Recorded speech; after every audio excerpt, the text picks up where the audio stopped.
नमस्कार दोस्तों, मैं पूर्वा। तो आज के इस वीडियो में मैं आपको बता रही हूँ कि जो भी student Saint Xavier's college Ranchi के इंटरमीडिएट में एडमिशन लेने के लिए इंटरेस्टेड है, उनको जो खास करके आर्ट्स में एडमिशन लेना चाहते हैं, उनको किन बातों का ख्याल रखना है, आप लोगों का किस बेसिस पर यहाँ पर एडमिशन होगा, साथ ही आपके कितने मार्क्स चाहिए और कुछ बहुत जरूरी बातें। ओके, तो चलो स्टार्ट करते हैं। उन स्टूडेंट्स के लिए ये वीडियो है जो सेंट जेवियर्स कॉलेज इंटरमीडिएट्स में आर्ट्स ऑप्ट करना चाहते हैं। तो आप लोगों के लिए एलिजिबिलिटी क्या है? The candidates who acquired minimum of 45% in each subject and 50% aggregate marks in matriculation, JAC, CBSE, ICSE, other state board examination may apply online forms for intermediate by depositing 1,000 rupees through online net banking. यानी कि जो भी students कुछ भी फर्क नहीं पड़ता, आप जैक बोर्ड से हो, सीबीएसई बोर्ड से हो, आईसीएसई बोर्ड से हो या फिर कोई अदर बोर्ड से हो, अगर आपका मिनिमम हर सब्जेक्ट में 45% आया है और टोटल 50% आया है, तो आप सेंट जेवियर्स कॉलेज में इंटरमीडिएट आर्ट्स में अप्लाई करने के लिए एलिजिबल हो। और फॉर्म का प्राइस आपका 1,000 रुपीज है और आपको ऑनलाइन एडमिशन ही करना है। अब एलिजिबिलिटी में एक बार थोड़ा आपको क्लियरली अच्छे से समझाती हूँ। आपकी मानकर चलो टोटल 5 सब्जेक्ट हैं, तो हर सब्जेक्ट में आपको 45% मार्क्स होने चाहिए। जैसे कि इंग्लिश है तो इंग्लिश में 100 में आपका 45 होना चाहिए या फिर उससे एवब, कम नहीं चलेगा।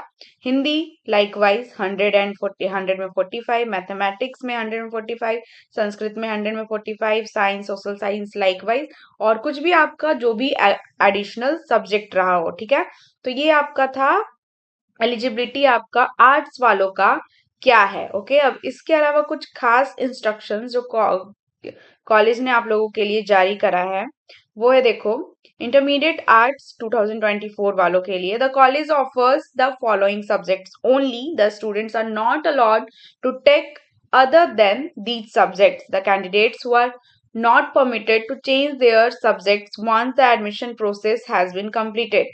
आपने एक बारी अगर जो सब्जेक्ट चूज कर लिया है एडमिशन के समय और आपने उसमें एडमिशन ले लिया, उसके बाद आपको कोर्स चूज करने का परमिशन नहीं दिया जाएगा। Have a proper decision for optional subjects group 3। Total number of subjects to be studied, अगर आप लोग यहाँ इंटरमीडिएट से आर्ट्स कर रहे हो तो आपका जो टोटल नंबर ऑफ सब्जेक्ट्स होगा, आप जो पेपर आप पढ़ोगे वो आपका 5 सब्जेक्ट होगा, जिसमें आपका 2 सब्जेक्ट कंपलसरी होगा।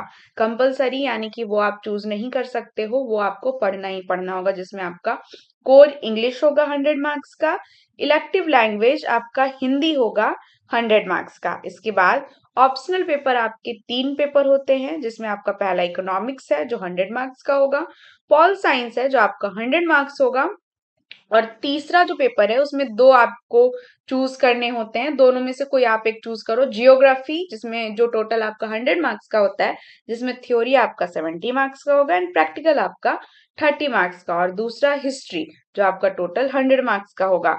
तो इस पेपर में आपको चूज करने का मौका दिया जाता है, या तो आप ज्योग्राफी ले सकते हो या फिर हिस्ट्री। दोनों पेपर आप एक साथ नहीं कर सकते हो। अगर आप ज्योग्राफी लोगे तो आपका एग्जाम के समय 70 नंबर का थ्योरी यानी रिटन एग्जाम होगा और प्रैक्टिकल आपका 30 नंबर होगा, और इसमें आपको अलग से प्रैक्टिकल लैब जाना होता है और प्रैक्टिकल करवाया जाता है। ओके, तो ये कुछ खास इंस्ट्रक्शंस थे उन स्टूडेंट्स के लिए जो सेंट जेवियर्स कॉलेज इंटरमीडिएट में आर्ट्स में एडमिशन लेना चाहते हैं। बाकी मैं आपको बता दूं कि सेंट जेवियर्स कॉलेज इंटरमीडिएट में एंट्रेंस एग्जाम होता है, जिसके लिए आपको तैयारी करनी होती है। मेरे चैनल पर प्रीवियस प्लेलिस्ट में वीडियोस पड़े हैं, जहां आप देख सकते हो कि आपको तैयारी कैसे करनी है। कुछ और खास दिक्कत हो तो मेरे इंस्टाग्राम पे और फेसबुक पेज जो कि जर्नलिस्ट पूर्वा से है, आप वहां मुझे फॉलो कर सकते हो। Thank you.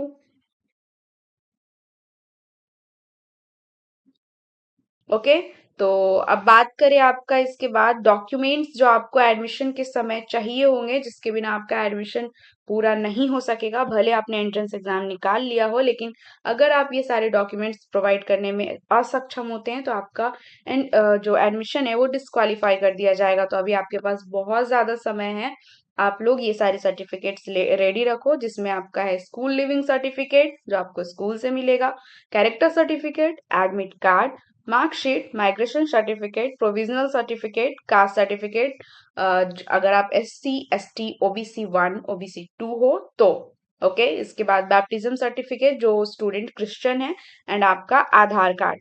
और क्या लिखा गया है? Kindly keep all the original certificates ready which are required at the last time of the admission for verification. Failing this, you will be disqualified for the admission in intermediate section. आपके पास अभी बहुत ज़्यादा समय है तैयारी करने के लिए एंट्रेंस एग्जाम की, साथ ही ये सारे जो डॉक्यूमेंट्स हैं ये जमा करने के लिए, ओके। तो और कुछ दिक्कत हो तो आप मेरे कमेंट बॉक्स में पूछ सकते हो।